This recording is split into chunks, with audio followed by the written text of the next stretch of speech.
Heavy rain and gale-force winds force hundreds of people out of their homes in Cornwall. Many were trapped in their cars and houses by rising floodwaters, which were up to 6 foot deep in places.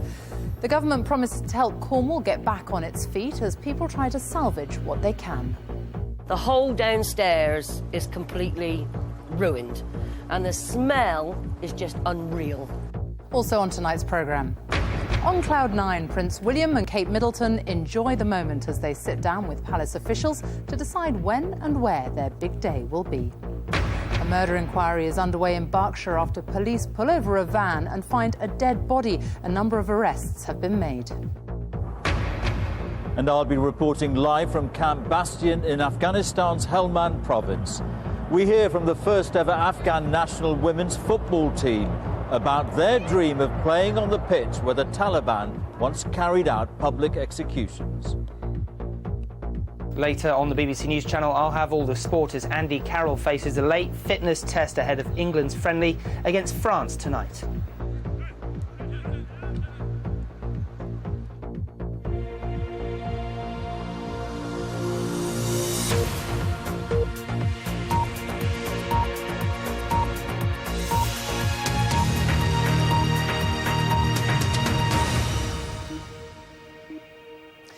Good evening and welcome to the BBC News at 6. The Prime Minister has promised to do everything he can to help Cornwall get back on its feet after heavy rain and gale-force winds caused serious flooding overnight in parts of the county. A major rescue operation had to be launched as the rapidly rising floodwaters trapped scores of people in their homes and cars. More than 100 houses had to be evacuated and major roads were closed. Our correspondent, John Kay, is in Lostwithiel, one of the worst hit areas. John. Sophie, and tonight all eyes on that bridge which crosses the River Foy. Now it's 700 years old, it's made of stone, and you see how high the water level is. There are still concerns here tonight that it could collapse, and all day people here have been telling us how stunned they were that such a huge amount of rain could fall in such a short space of time.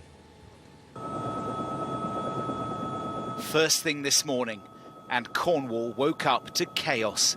These pictures taken from an RAF rescue helicopter, searching for anyone needing help.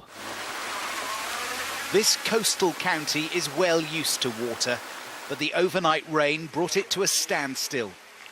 Pouring down from the moors, bringing with it tons of rock.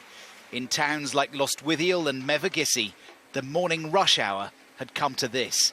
I really don't think you should go any further. It's really dangerous there. We met one man struggling to reach his mum along this road.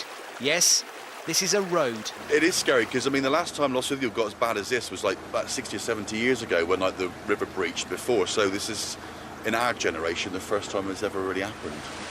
Hundreds of homes had to be evacuated, from large towns like St Austell to small harbour villages and isolated rural communities. In some properties, the floodwater reached 5 feet, destroying everything in its wake. We're just hoping we've saved what we can, but the whole downstairs is completely ruined, and the smell is just unreal. Today, Cornwall has felt cut off from the rest of Britain. The main A38 link road, which crosses the county, closed for hours. And a landslip on the railway line caused yet more disruption.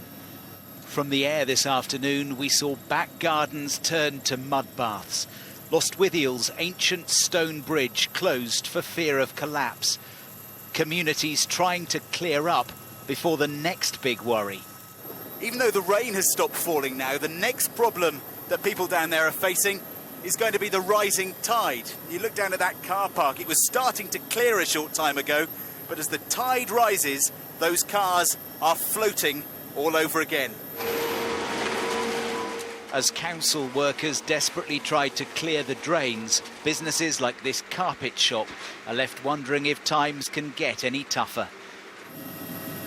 Even Cornwall's showpiece tourist attraction, the Eden Project, has been forced to close.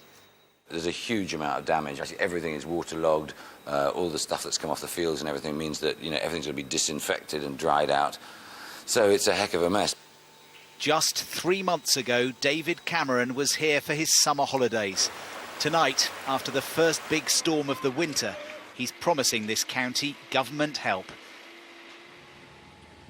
Well, the Environment Agency have just told me that they're hoping river levels will start to drop overnight, and they hope that this bridge at least will be safe. But there is some anger here tonight, people wondering whether enough was done beforehand to try and clear out the drains, try to get rid of all the fallen leaves. Maybe not to prevent this from happening, but maybe it could have been less bad. There's a big emergency public meeting in this town in about half an hour's time. Sophie. John, in Cornwall, thank you very much.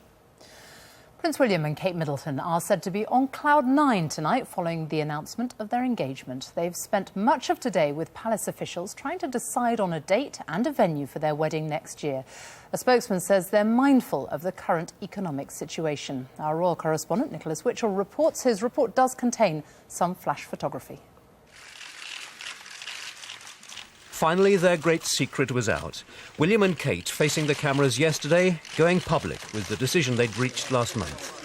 It was to this private game reserve in northern Kenya that William took Kate in order to propose. I just decided that it was the right time, really. We've been talking about marriage for a while, so it wasn't a massively big surprise. It's very romantic. There's a true romantic in that. There is. Today, the romance was being translated into detailed planning. William and Kate chaired a meeting of officials at Clarence House. The first question, what kind of a wedding do they want? Large or small? The couple are conscious of public expectations in Britain and abroad that a royal wedding is a moment for national celebration. But a wedding on the lavish scale of William's mother and father is most unlikely, and St. Paul's does not seem to be the focus of their attention. They're said to be mindful of the difficult economic conditions and to know that this is a moment for the royal family to shoulder some of the costs. We're in a different era now. There are huge pressures on the public finances, and I think that taxpayers don't want to see a lavish affair. They want to see costs kept down, and the Windsor family do have their own independent wealth. They could put some of that towards the costs of the wedding. William and Kate's wedding is not a state wedding because he's not the next in line to the throne. So they could, if they wanted, go for a much smaller ceremony and send a very public message that this wedding is different. If they did want to go for something smaller and send such a message, they could come here to the Guards Chapel at Wellington Barracks, just a stone's throw from Buckingham Palace. The Guards Chapel was the venue chosen by William and Harry 3 years ago for the memorial service for their mother. But in all probability, William and Kate will be guided by tradition. And tradition, 1,000 years of it, places Westminster Abbey high on the list of potential venues. So, taking all those things into account, Westminster Abbey must be the favourite. But William is determined to do things his way, and he's already shown that he's capable of